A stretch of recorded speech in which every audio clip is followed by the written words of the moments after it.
আসসালামু আলাইকুম। আশা করি আপনারা তো সবাই ভালো আছেন এবং আমার কবুতরগুলো অনেক ভালো আছে। তো আজকের দিনটা হচ্ছে একটু অন্যরকম। কেননা আমি আমার কবুতরগুলোকে প্রতিদিনই হচ্ছে আমার কবুতরের ঘরে খেতে দিই। কিন্তু সেখানে একটা খাবার দিয়ে খেতে দিতে গেলে অনেক প্রবলেমে পড়তে হয়। আমার কবুতরগুলো হচ্ছে আমাকে দেখে ভয়ে হচ্ছে পালিয়ে যাওয়ার চেষ্টা করে। তাই আমি আর কবুতরগুলো সেরকমটা যাই না। ওই জন্য হচ্ছে আমি আজকে ভাবলাম যে আমার কবুতরগুলোকে ছাদে খেতে দিই, দেখি তারা আমার এখানে আসে কি না। তো প্রায় প্রথম অনেকই ভয় পাচ্ছে, ততটা কাছে আসছে না, কিন্তু ক্ষুধার জ্বালা বড় জ্বালা বুঝতেই পারছেন। এই যে একটু গম দিতে না দিতে আবার ভয়ে পালিয়ে যাচ্ছে, কিন্তু আবার চলে আসছে খেতে। তো এখন হচ্ছে আমি আমার এই ইয়েটাতে জল ভরে নিচ্ছি, বাটিটাতে। ছাদেও জল দিচ্ছি আর সেখানে জল যেন না পরিবর্তন করতে হয়। তো বাটিতে জল ভরে নিচ্ছি, জল একদম ফ্রেশ ক্লিন জল। ওখানে অনেক নোংরা করে দিত, আর এখানে একদম নোংরা টোংরা কিছু না। তো আমি সুন্দর করে জল ভরে নিলাম, বাটিতে জল ভরে এখানে জলটা রেখে দিব। রাখার পর হচ্ছে কবুতরগুলোকে আবার কন্টিনিউ খেতে দিব। তো এখন আমি আবার এখানে এসে বসে গেলাম। যাওয়ার পর এই যে আমার টুসু বাবু, তো টুসু আমাদের না, এটা ইরামতি। ইরাবতী তো কোনো কিছুই মনে করে না, সে কাউকে দেখে ভয় সেরকমটা পায় না। তো এই যে খেতে একদম ব্যস্ত। আর ময়ূরপঙ্খী, সুন্দরী, লালু, তারা হচ্ছে সবাই চলে এসেছে খেতে। দেখুন, স্টিফান ও চলে আসছে এবং ওর ওয়াইফও চলে আসছে। শুধু আর কয়েকটা কবুতর আছে, ওরা আসেনি, যেহেতু ওরা ভিতরে আছে, ওরা বুঝতেই পারে না যে অপর হচ্ছে খাওয়া দাওয়ার একটা পার্টি চলছে। তো আজকে তাদের বুফে ধরতে গেলে, কেননা ওই ইচ্ছা রকম খুশি শুধু গম খেতে দিয়েছি, অন্য কিছু না, ধানও দেয়নি। তো সবাই বেশ আনন্দে খাচ্ছে, আর এ দেখে আমার মনটা অনেক আনন্দ।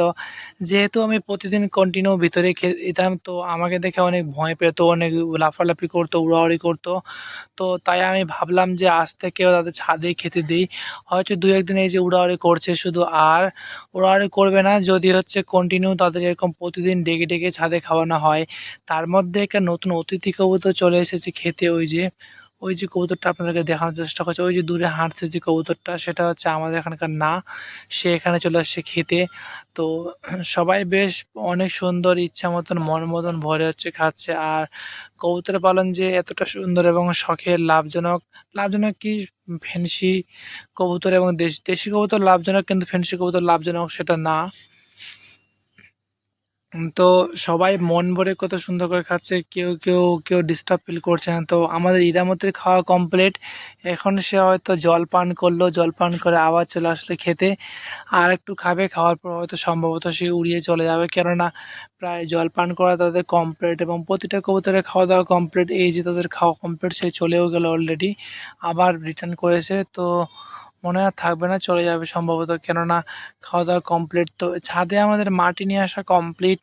একটু মাটিগুলো শুকাতে দিয়েছি, সেই মাটিগুলো শুকনো হয়ে গেলে আমরা আমাদের টবগুলোতে সম্পূর্ণ মাটি ভরে দিব।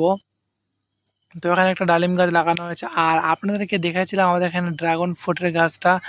তো ড্রাগন ফল হচ্ছে 3টা ফুল আসছিল, তার মধ্যে একটা ফল হয়েছে, আর ওই দুটো ফল হচ্ছে মরে গেছে। যেহেতু গাছে সেরকম খাদ্য নেই, আর খাদ্য না থাকলে সে নিজে থেকে ফল কোথা থেকে দিবে, বুঝতেই পারছেন সেরকম অবস্থা।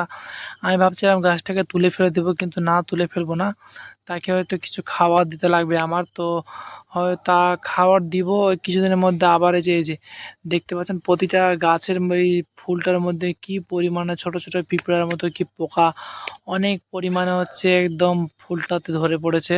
তো ফুলটা যে কবে ফুটবে, প্রতিদিন সন্ধ্যায় আমাকে এখন টেস্ট করতে আসতে হবে। তো এই যে দেখতে পাচ্ছেন, এই ফুলটা হচ্ছে নষ্ট একটা ফুল। তো এই ফুলটা হচ্ছে ফেটে দিব কি